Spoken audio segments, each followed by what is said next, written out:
नमस्कार विद्यार्थी मित्रांनो, आज आपण NCSMच्या नवीन अभ्यासक्रमानुसार BMA सेकंड इयरचा रसशास्त्र या विषयातील उपरस हा चॅप्टर बघणार आहोत। त्याच्यामध्ये उपरसामध्ये एक गंधक, दुसरा गैरिक, कासीस, कांक्षी, हरताल तसेच मनशिला, अंजन, कंकुष्ट या 8 द्रव्याचं वर्णन केलेलं आहे।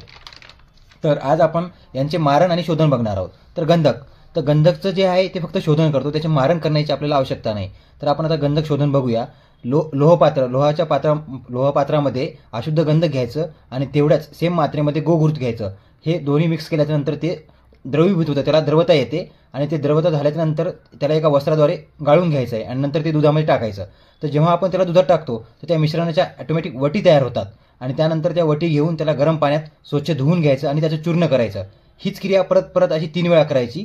यामुळे ते गंधकाचं शोधन होतं, ते शुद्ध होतं। आणि प्रत्येक वेळी दूध व घृत हे नवीन घ्यायला सांगितलं आहे। जे 3 वेळा करायचे ना, तर असे प्रत्येक वेळेस नवीन घ्यायचं दूध आणि घृत। त्यानंतर आता आपण गैरिक बघूया। तर गैरिकचं फक्त शोधन करतात, त्याची मारण करण्याची आवश्यकता नाही। तर गोघृतामध्ये त्याचं भर्जन करायचं, म्हणजे त्याला भाजून घ्यायचं, तर गैरिक शुद्ध होतं। तिसरा जो आहे तो आहे कासीस। तर कासीसचं जे शोधन आहे ते भृंगराज स्वरासामध्ये सांगितलेलं आहे आणि त्याचं मारण जे आहे ते कांजीमध्ये त्याला 7 वेळा भावना द्यायच्यात। आता जे भावना आहे हे जे आपण परिभाषा चॅप्टरमध्ये अगोदर बघितलेलंच आहे। तर कांजी कनेच असू दे, तसंच कासीस हे लक्षात ठेवण्याची एक ट्रिक आहे क। त्यानंतर बघूया आपण कांक्षी, त्यालाच फिटकारी, तसेच आपण त्याला डे टू डे लाईफमध्ये त्रुटी असे म्हणतो। तर हे जे कांक्षीचं शोधन आहे ते अग्नीवर त्याला भाजायचं, तर ते शुद्ध होते कांक्षी। त्यानंतर आपण कांक्षीचं आता मारण बघूया। तर कांक्षीचं मारण जे आहे ते अग्नीवर परत तिला भाजायला सांगितलेलं आहे, ती फुलते। जशी आपण दिवाळीमध्ये जी नागगोळी असते तिला आपण जाळल्याच्यानंतर ती कशी फुलायला लागते, त्याचप्रकारे कांक्षी जी आहे ती वाढत जाते, ती फुलते। आता हे झालं कांक्षी। त्यानंतर आपण बघूया हरताल। तर हरतालचं शोधन आहे ते तिलक्षार, याच्यामध्ये तिलक्षारच्या जलामध्ये त्याला दोलायंत्रामध्ये स्वेदन करायचं। आता दोलायंत्र हा जे आहे ते कसं असतं ते आपण यंत्र या टॉपिकमध्ये बघितलेलंच आहे।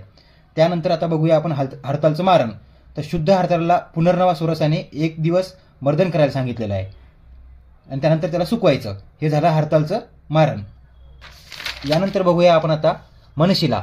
तर मनशिलाचं जे शोधन आहे ते अद्रक सोरसाच्या 7 वेळा त्याला भावना द्यायला सांगितलेल्या आहेत। तर हे मनशिला जे आहे हे अद्रक सोरस याच्यामध्ये 7 भावना द्यायच्या। याची एक ट्रिक आहे की याला ए शिला ही ट्रिक लक्षात ठेवायची, ए फॉर अद्रक सोरस, आणि त्यानंतर जे यस आहे हे सोरस आणि मनशिलासाठी यस, आणि याच यसनुसार 7 भावना हे लक्षात ठेवायचं। ए शिला, ए फॉर अद्रक, यस फॉर सोरस आणि हेच यस फॉर शिला आणि यस फॉर 7 वेळा भावना द्यायच्यात, बस। यानंतर आता अंजन बघूया। अंजनचं शोधन जे आहे भृंगराज पत्र सोरस घ्यायचा त्याचा आणि त्याच्या भावना द्यायच्यात, यामुळे अंजन शुद्ध होतो। त्यानंतर आता जो 8वा आहे द्रव्य तो कंकुष्ट। 8वं जे हे उपरस आहे याचं शोधन जे आहे शुंठी क्वाथामध्ये करायचं। ते कसं लक्षात ठेवायचं, कंकुष्टच्या शेवटला ठ आहे तसंच शुंठीमध्ये सुद्धा ठ आहे, हे ठने लक्षात ठेवायचं। कंकुष्ट शोधन शुंठी क्वाथाच्या 3 वेळा भावना द्यायला सांगितलं।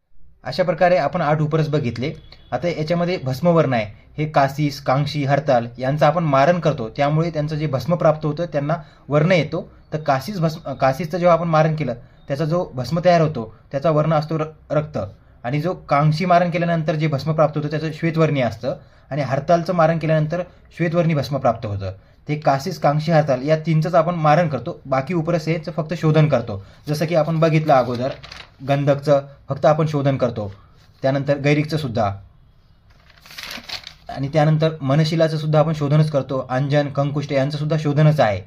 तर अशा प्रकारे तुम्हाला कोणताही एखादा सब्जेक्ट काही अवघड जात असेल टॉपिक तर खाली नक्कीच कमेंट्समध्ये कळवा, आम्ही त्यावरती लवकरच व्हिडिओ घेऊन येऊ सोप्या आणि इझी पद्धतीमध्ये।